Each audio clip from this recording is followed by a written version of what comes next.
थानेदार से पूछा, आप मुजरिमों को पकड़ने के लिए कुत्तों का इस्तेमाल क्यों नहीं करते? कहने लगा, कमबख्त सूंघते सूंघते थाने पहुंच जाते हैं।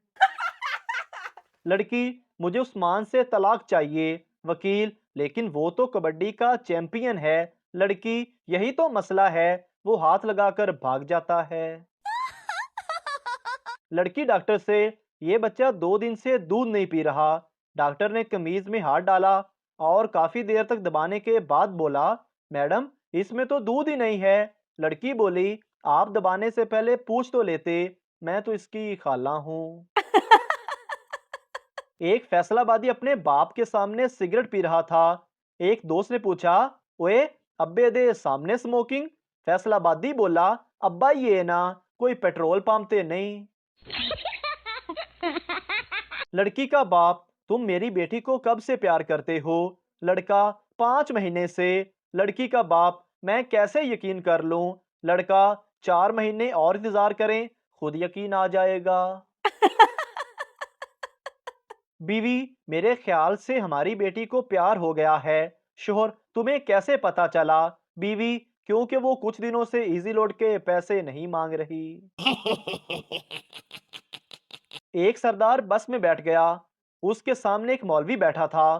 सरदार डर गया और बोला, मौलाना साहब, तुसी दम दरूद वाले हो या बम बरूद वाले?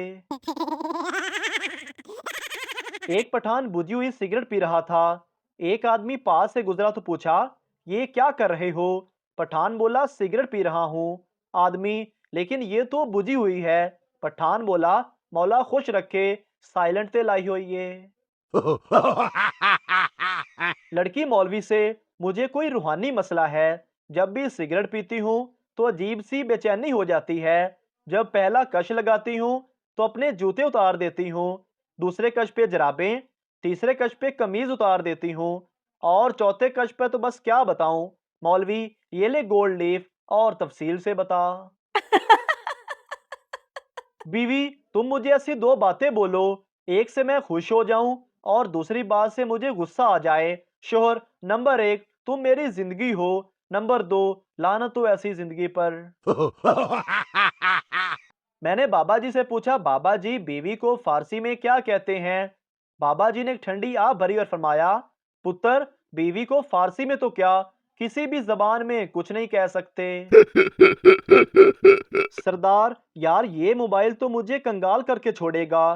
दोस्त, वो क्यों? सरदार, यार हर दूसरे दिन लिखा आ जाता है बैटरी लो, अब तक 20 बैटरियां बदल चुका हूँ। एक सरदार खुदकुशी करने लगा। लोगों ने पूछा, क्या हुआ? सरदार बोला, मेरी बीवी मेरे दोस्त के साथ भाग गई और मैं अपने दोस्त के बगैर नहीं रह सकता। एक मुट्ठल हकीम साहब से दवाई लेने गया और कहा, हकीम साहब, लड़की देखकर खड़ा हो जाता है, इसका कोई हल बताएं। हकीम साहब बोले, तुम यूं समझो कि तुमसे बड़ी लड़कियां तुम्हारी माएं हैं, तुम्हारी हम उम्र लड़कियां तुम्हारी बहनें हैं। वो आदमी शलवार नीचे करते हुए बोला, ये आप रख लो, फक्की कूटने के काम आएगा। एक सरदार मोटरवे पर सिगरेट पीते हुए भाग रहा था। किसी ने पूछा, ये क्या कर रहे हो? सरदार बोला, मैं ये देख रहा हूं कि एक सिगरेट कितने किलोमीटर चलता है। बच्चा, पापा, मैंने ख्वाब में देखा है कि मेरा एक पैर जमीन पर और दूसरा आसमान पर है। बाप, इस तरह के ख्वाब मत देखा कर बेटा, किसी दिन अपनी शलवार फाड़ बैठेगा। सिपाही, चल भाई, तेरी फांसी का वक्त हो गया है। कैदी, पर मुझे तो फांसी 20 दिन बाद होने वाली थी। सिपाही, जेलर साहब कह कर गए हैं, तू उनके गांव का बंदा है, इसलिए तेरा काम पहले होगा। रमजान में एक मौलवी ने दूध में जलेबियां भिगो कर रखी थी। सहरी के वक्त बीवी ने मौलवी को जगाया। मौलवी ने कहा, मेरी जलेबियां लेकर आओ। बीवी ने कहा, वो तो बिल्ली खा गई। मौलवी साहब वापस कंबल ओढ़ते हुए बोला, आज रोजा भी फिर बिल्ली रखेगी। मियाँ बीवी ने तय किया हुआ था कि जब रोमांस करने का इरादा होगा तो इसके लिए इंतखाबात का कोड वर्ड इस्तेमाल करेंगे। इत्फाक से दोनों में लड़ाई हो गई। कुछ दिन बाद शोहर ने अपने छोटे बेटे से कहा कि अपनी माँ से कहो, आज इंतखाबात हैं। बीवी ने कहा, जाकर अपने बाप से कहो कि वोट डालने का डब्बा बंद है। बाप ने कहा, जाकर अपनी माँ से कहो, अगर वोट डालने का डब्बा बंद है तो आज मैं बाहर जाकर वोट डाल दूंगा। बीवी ने कहा, जाकर अपने बाप से कहो, खुदा की कसम, अगर उसने बाहर कहीं वोट डाला तो मैं भी घर में ही पोलिंग स्टेशन खोल लूंगी और ऐसे लोगों से भी वोट डलवा दूंगी जिनका शनाख्ती कार्ड भी नहीं होगा। दुल्हा, आज से तुम मेरी तबस्सुम हो, तमन्ना हो, चाहत हो। दुल्हन शर्मा कर बोली, आज से आप भी मेरे लिए यासर हो, जैन हो, रिजवान हो। तालब इलम, सर लोग उर्दू और इंग्लिश में बात करते हैं, हिसाब में क्यों नहीं करते? उस्ताद, 420 की औलाद, ज्यादा 3-5 मत कर, 9-2-11 हो जा, वरना 5-7 धर दूंगा, 6 के 36 नजर आएंगे और 32 के 32 बाहर आ जाएंगे। तालब इलम घबरा कर, सर जी उर्दू और इंग्लिश ठीक है, हिसाब वाकई मुश्किल मजमून है, हिसाब में तो दूर दूर तक इज्जत नजर नहीं आती। टीचर स्टूडेंट से, क्लास में शोर कौन कर रहा था? स्टूडेंट, मुझे क्या पता, मैं तो अपनी बातों में लगा हुआ था। बेटा, अब्बा एक बात बोलूं? अब्बा, हाँ बोल। बेटा, मेरे 15 अकाउंट हैं फेसबुक पर। अब्बा, हाँ तो मुझे क्यों बता रहे हो? बेटा, क्योंकि जिस तबस्सुम को आप पिछले 10 दिनों से चाय पर बुला रहे हो वो मैं ही हूँ।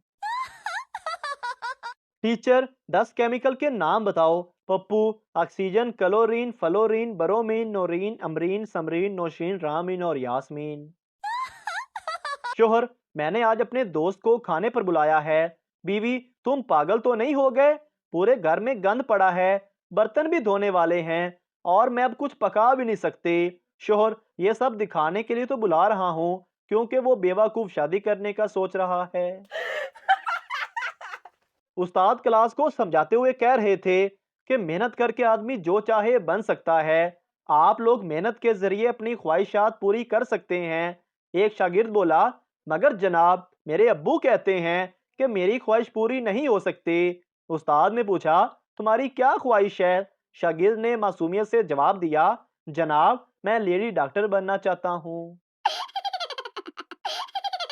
शोहर, तुमने मुझ में ऐसा क्या देखा कि तुम फौरन शादी के लिए तैयार हो गई? बीवी, मैंने एक दो बार आपको बालकोनी से बर्तन धोते देखा था। शोहर जुमे की नमाज पढ़ के घर वापस आया तो खुशी से बीवी को उठाकर झूमने लगा। बीवी, क्या मौलवी साहब ने रोमांस पर खुतबा दिया है? शोहर, नहीं, आज मौलवी साहब ने कहा है कि जो शख्स दुनिया में अपनी तकलीफ खुशी खुशी उठाएगा वो सीधा जन्नत में जाएगा। बीवी ने नाश्ता करते हुए शोहर से कहा, तुम हर हफ्ते को मछली के शिकार पर जाते हो ना? शोहर ने नाश्ते से नजर उठाकर फखरिया लहजे में कहा, हाँ। बीवी बोली, वो मछली कल मुझसे मिलने घर आई थी, उसके बाद से शोहर घर से लापता है। डॉक्टर, तुम्हें अच्छी सेहत के लिए रोजाना वर्जिश करनी चाहिए। पठान, यूं तो मैं फुटबॉल, क्रिकेट और टेनिस तकरीबन रोजाना खेलता हूँ। डॉक्टर, कितनी देर के लिए खेलते हो? पठान, जब तक मोबाइल की चार्जिंग खत्म नहीं हो जाती। शोहर, मैं आपकी बहुत इज्जत करता हूँ। बीवी, कितनी? शोहर, इतनी कि अगर आप बेड पर बैठें तो मैं सोफे पर बैठूंगा। बीवी, अगर मैं सोफे पर बैठ गई तो? शोहर, तो मैं फर्श पर बैठ जाऊंगा। बीवी, और अगर मैं फर्श पर बैठ गई तो? शोहर, तो मैं गड्ढा खोद कर उसमें बैठ जाऊंगा। बीवी, अच्छा अगर मैं गड्ढे में बैठ गई तो? शोहर, तो मैं इस गड्ढे में मिट्टी डाल दूंगा क्योंकि आपको इज्जत रास नहीं आ रही। मोहतरम नाजरीन, अगर आपको हमारी वीडियो अच्छी लगी है तो हमारे इस चैनल को सब्सक्राइब ज़रूर कर दीजिए ताकि आपको इस तरह की और मज़ाया वीडियोस फौरी और बर वक्त मिलती रहें।